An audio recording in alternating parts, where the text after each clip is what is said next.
की व्याख्या करें। वेश्यावृत्ति के दुष्परिणामों की व्याख्या करें। क्या क्या दुष्परिणाम हो सकते हैं? देखेंगे सबसे पहले यौन रोग होगा।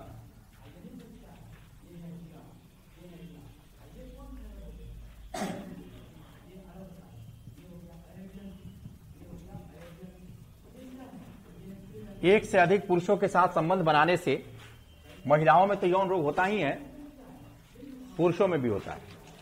जैसे एड्स नामक लाइलाज बीमारी है।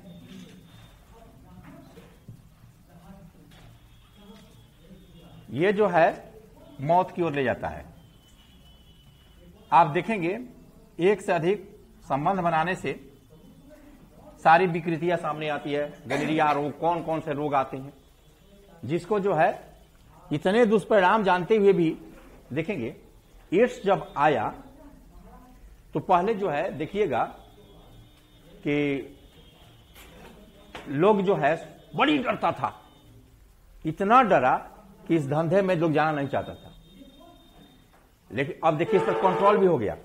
कंट्रोल हो गया। एड्स की बीमारी सुनते हैं बहुत कम, नगण्य, अब इस पर कंट्रोल हो चुका है क्योंकि इतने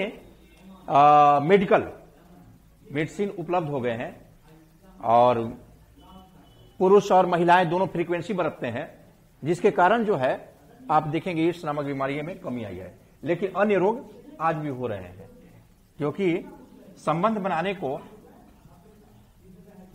एक से अधिक पुरुषों के साथ या महिलाओं के साथ संबंध बनाने से ये रोग होने लगता है। इसलिए बनाया गया है प्रायः इंसान को कि एक ही पति पत्नी से संबंध बनाए, एक ही महिला पुरुष से संबंध बनाए, नहीं तो कई प्रकार की बीमारियां हो सकती है। दूसरा देखेंगे पारिवारिक विघटन।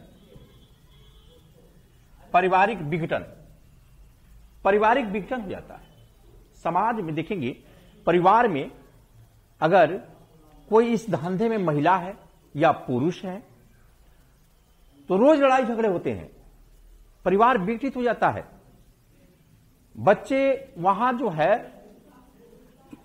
वो भी अलग होने लगते हैं। या आप देखेंगे लड़ाई झगड़े रोज होते हैं। अगर पुरुष इस धंधे में है तो पुरुष क्या करता है, उसकी आर्थिक हानि होने लगती है। सामाजिक विघटन, विघटन समाज में वेश्यावृत्ति को हे दृष्टि से देखा जाता है, लेकिन फिर भी लोग इस धंधे में संलिप्त हैं। आज समाज में, जिस समाज में अगर वेश्यावृत्ति के धंधे हो रहा है या वहां देखेंगे लोग उसको हे दृष्टि से देखते हैं, उससे मिलना जुलना बंद कर देते हैं, उसके यहां शादी विवाह करना नहीं चाहते हैं कि उनके लड़कियां, उनकी मां, उनकी बहन, इस जिस देखेंगे हर गांव में एक आध को मिल जाएगा।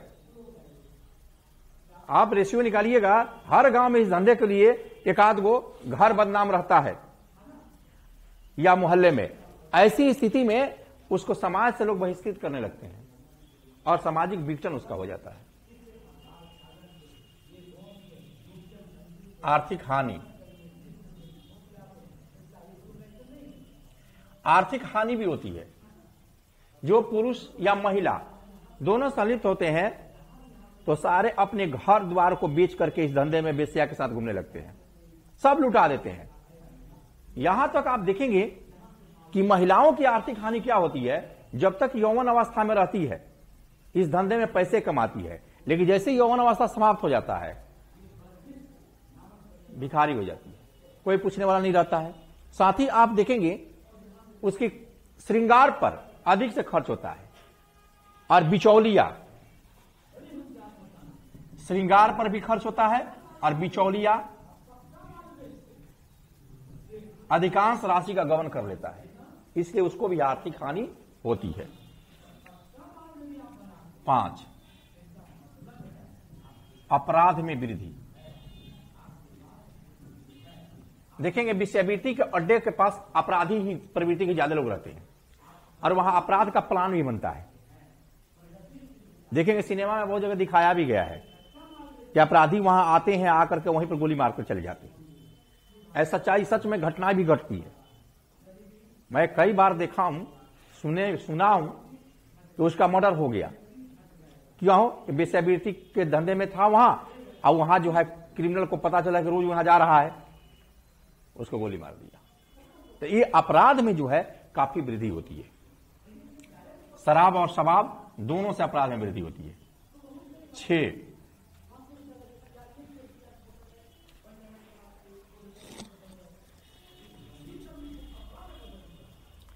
वैयक्तिक विघटन। वैयक्तिक विघटन, स्वयं अपना भी विघटन होता है। लगता है कि समाज में हमसे लोग दरकिनार कर रहे हैं, तो अपना को लगेगा कि हम बहुत गलत काम कर रहे हैं। अगर सही काम रहता तो लोग छुप कर नहीं करते, निश्चित तौर पर।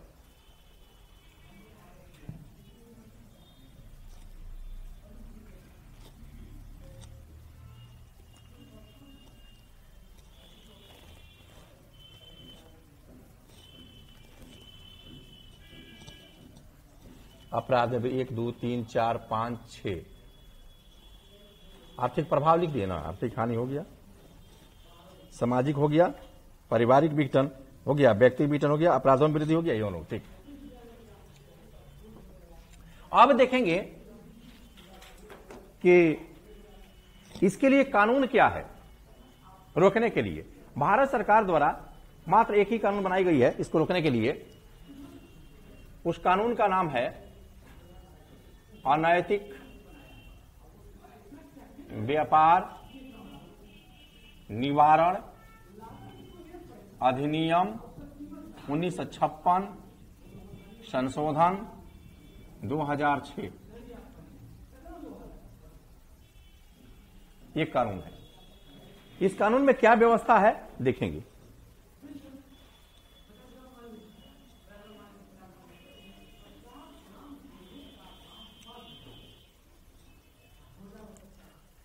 वह स्त्री जो धन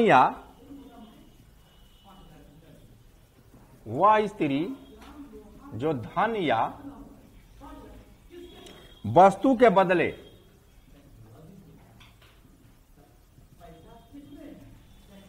अपने शरीर को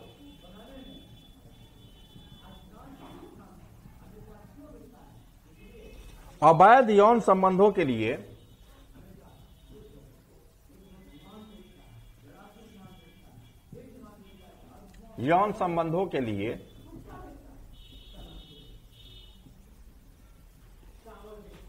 बेचती है,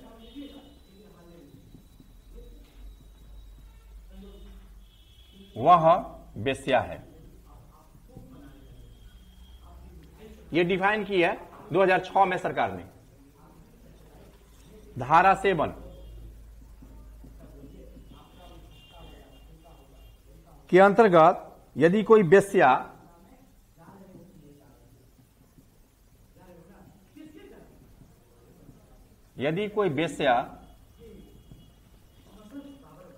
किसी पुरुष के साथ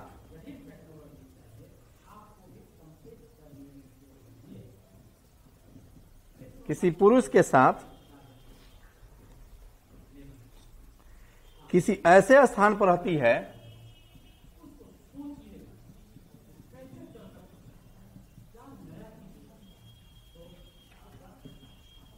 है तथा वेश्यावृत्ति करती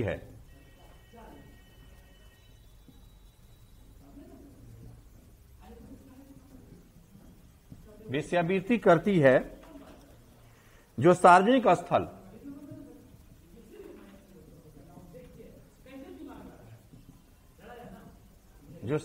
स्थल से 200 गज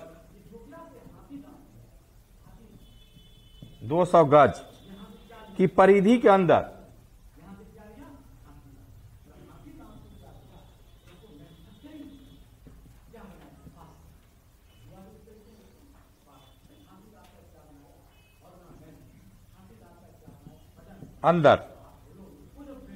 हो तो इस स्थिति में ये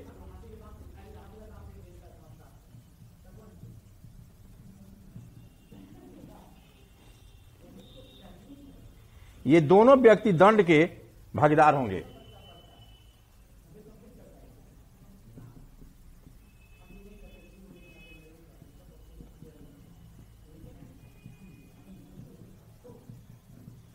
धारा 7 में कहा गया है कि अंदर यदि कोई वेश्या किसी पुरुष के साथ किसी ऐसे स्थान पर रहती है तथा वेश्यावृत्ति करती है जो सार्वजनिक स्थल से 200 गज की परिधि के अंदर हो, तो इस स्थिति में ये दोनों व्यक्ति दंड के भागीदार होंगे।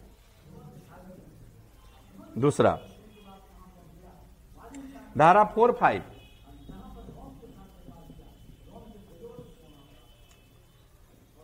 18 वर्ष से अधिक का 18 वर्ष से अधिक का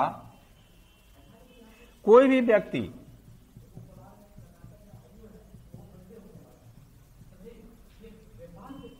जानबूझकर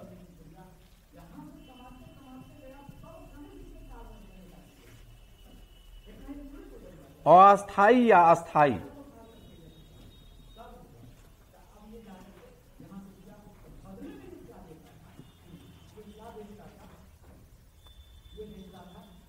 रूप से वेश्या को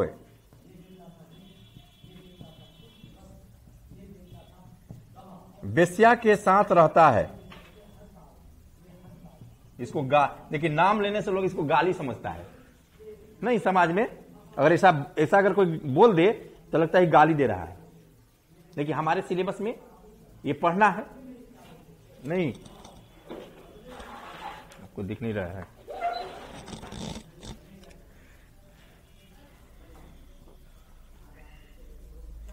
रहता है अथवा उसके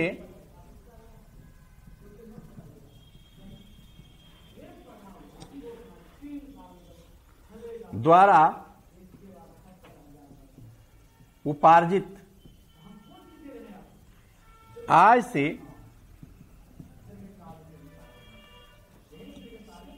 अपनी आजीविका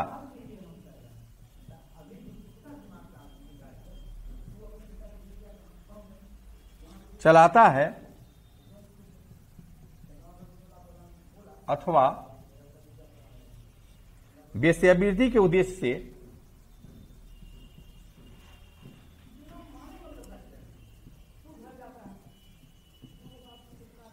से किसी भी लड़की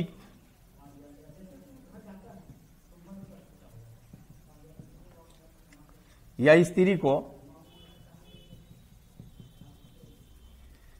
को अपने साथ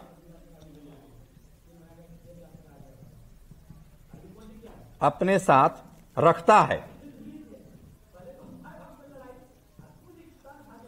तो उसे 2 वर्ष का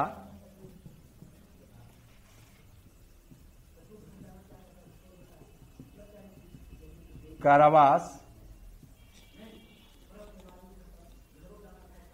तथा रुपया 1000 का जुर्माना लगाया जा सकता है।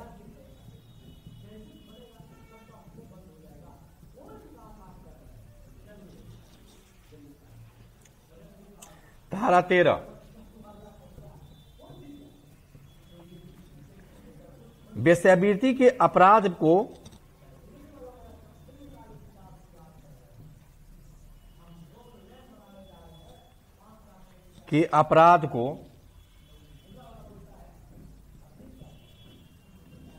या अपराधी को पकड़ने के लिए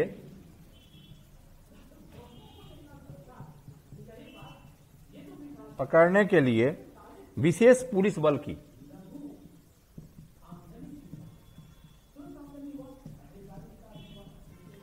बल की नियुक्ति का प्रावधान है।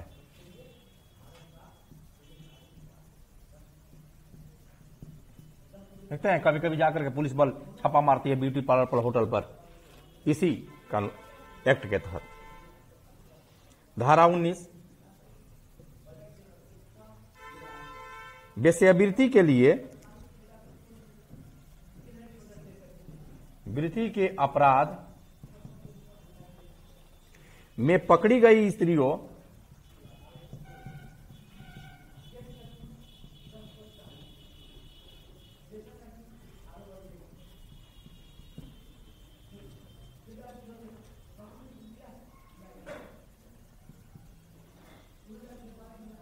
के लिए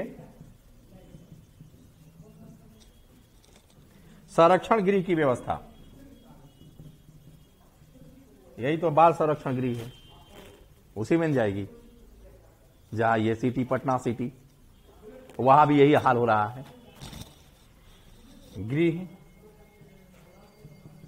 की व्यवस्था की जाएगी। अब संशोधन 2006 में उसको मिटाते हैं।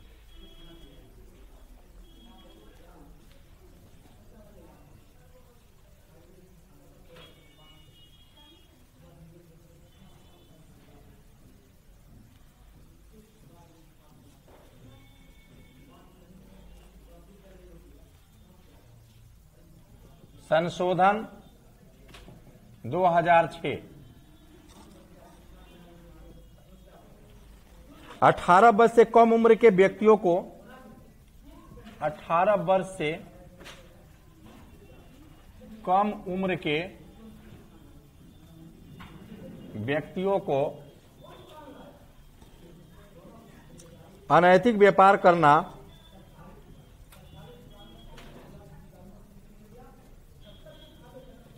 करना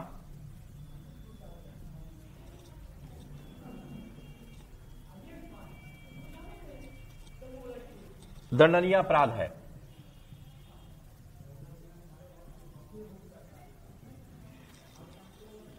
यौन शोषण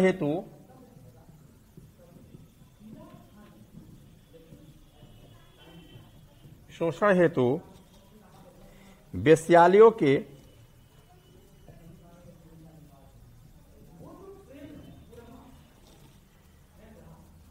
वेश्यालयों में उपस्थित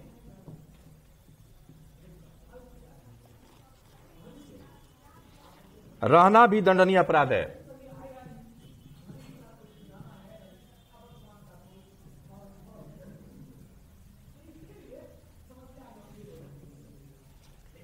तीसरा, केंद्र तथा राज्य सरकारों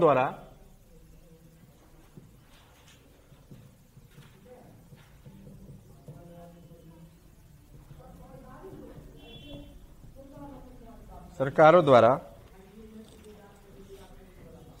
प्राधिकारियों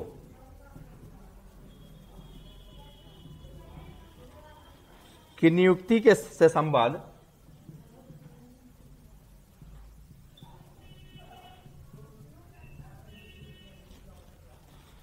उपबंध शामिल किए गए हैं।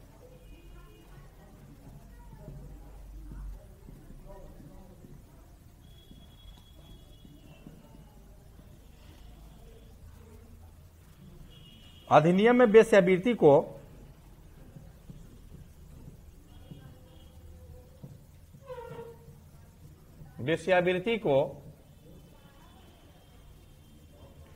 पुनर्परिभाषित किया गया है।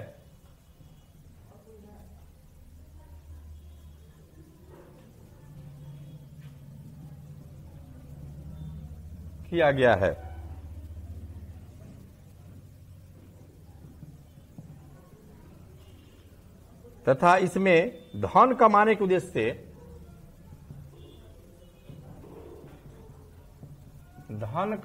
उद्देश्य से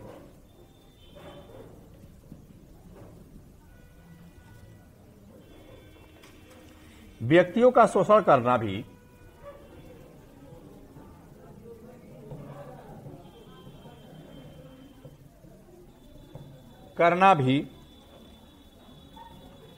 शामिल किया गया है।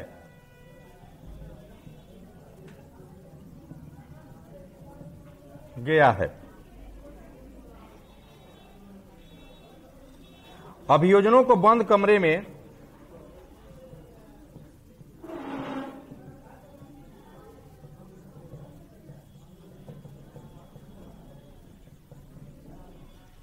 में चलाए जाने की व्यवस्था की गई है।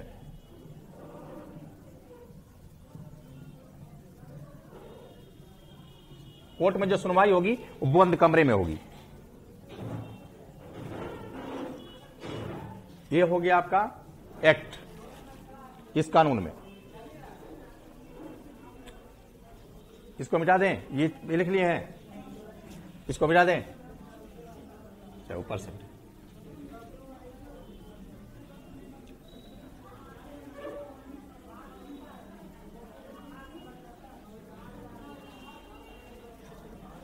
उज्ज्वला परियोजना,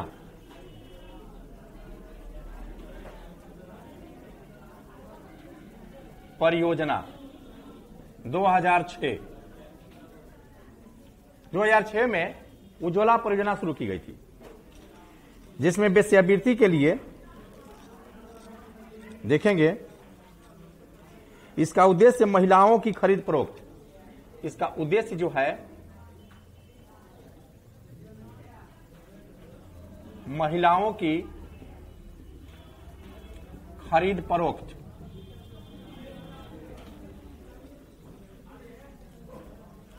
की रोकथाम,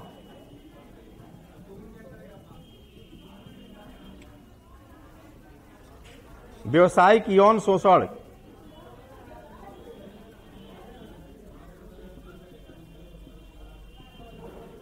यौन शोषण की शिकार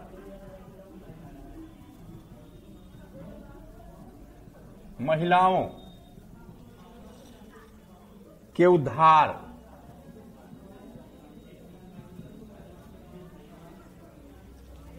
पुनर्वास,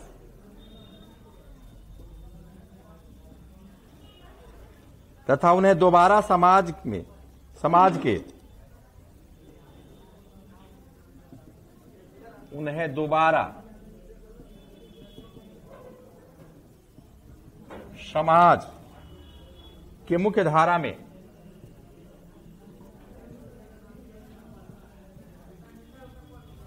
शामिल करना है। इसका कार्यक्रम है, कार्यक्रम क्या है? पहला है रोकथाम, दूसरा है बचाव, तीसरा है पुनर्वास, चौथा है समाज के मुख्य धारा में लाना,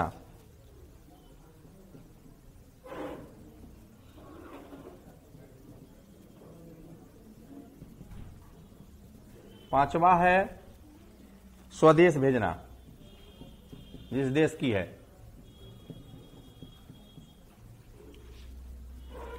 देखेंगे जब भी अंतर्राष्ट्रीय मैच होते हैं, या आप देखेंगे जब भी वर्ल्ड कप होता है फुटबॉल का, वहां बहुत पहले से तैयारी चलती है, बड़े बड़े होटल बनाए जाते हैं और वहां जो है पहले से वेश्याओं को भेज दिया जाता है, क्योंकि जो भी देखने जाते हैं वहां रुकते हैं, ठहरते हैं, ये लोगों की मांग रहती है, जो समाज को विकृति की ओर ले जा रहा है। बहुत से देशों में इसके लिए कानून बना दिए गए हैं कि खुलम खुला आप वेश्यावृत्ति के धंधे कर सकते हैं, उन पर टैक्स लगाया जाता है। लेकिन भारत जैसे सांस्कृतिक धार्मिक देश में इसके लिए कानून बनाई गई है रोकने के लिए। इसको जो है कानूनी रूप नहीं दिया गया है कि आप खुलम खुला वेश्यावृत्ति के धंधे करें, क्योंकि क्वेश्चन भी आता है कि क्या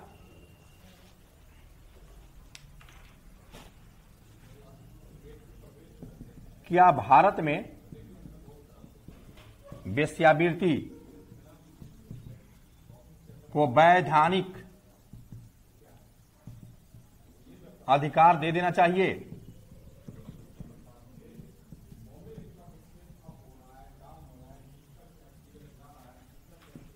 स्पष्ट करें। तो आप क्या लिखेंगे कि भारत एक लोकतांत्रिक देश है, जहां का लोकतंत्र विभिन्न प्रकार के धर्मों और सांस्कृतिक जो है विरासतों से जुड़ा हुआ है। यहां भी देखेंगे धार्मिक और सांस्कृतिक व्यवस्था जो है वेश्यावृत्ति को मांग नहीं देती, वेश्यावृत्ति करने पर रोक लगाता है, इसको हे दृष्टि से देखा जाता है। इसलिए भारत में इसके लिए कानूनी मान्यता नहीं देनी चाहिए। अगर कानूनी मान्यता दे दी जाती है तो यहां पर कई प्रकार की विकृतियां सामने आएगी। क्या विकृतियां सामने आएगी? भाई बहन के रिश्ते समाप्त होंगे। दूसरे है परिवार नामक संस्था समाप्त होगी। जब खुले में खुला रहेगा हर मार्केट में तो कोई किसी को रोकेगा नहीं, कानून है ही, पुलिस रोकेगी नहीं। साथ ही आप देखेंगे सामाजिक विघटन होंगे, सामाजिक विघटन होंगे, अपराध में और वृद्धि होगी, लोगों में और रोग होने की संभावना होगी। इसलिए भारत में जो है इसके लिए कानूनी मान्यता नहीं दी जा सकती है। ये थोड़ा सा टेल जोड़ देता है लास्ट में, क्वेश्चन पूछता है तो उसको इस तरह से आप लिखेंगे। कोई दिक्कत? तो आज जो है अभी रुकिए, LSW की क्लास समाप्त हो गया। सभी को थैंक यू, सभी को थैंक यू। और न्यू बैच आज से फिर शुरू होगा। मंडे से जो भी न्यू बैच ही रहेगा क्योंकि आज सिलेबस बताया जाएगा। अगर किसी भी को प्रॉब्लम हो, जो ऑनलाइन क्लास करते हैं, जो वीडियो क्लास देखते हैं मोबीशाला ऐप से, वो लोग फोन करके पूछ सकते हैं जो प्रॉब्लम है तो, क्योंकि मेरा ही क्लास है, चाहे आप कहीं से खरीद के पढ़ते हैं। दूसरी बात ये मैं बताऊंगा कि सोशल प्रॉब्लम का जो भी अप टू डेट कराए हैं आपके वीडियो में भी है, उससे भी पढ़ सकते हैं। लेकिन बजट के बाद जो है जो कराए हैं हम, वो वीडियो में नहीं है। तो ऐसा करेंगे आप, या तो नोट्स मंगा लेंगे और नहीं तो एग्जाम के समय मैं फिर भेजूंगा तो उसको आप लेंगे। तो मेरी तरफ से सभी जो है अभ्यर्थियों को, छात्र एवं छात्राओं को धन्यवाद, थैंक यू, शुभकामना कि आप जो है आगामी परीक्षा में बैठें और सफल हो। Thank you.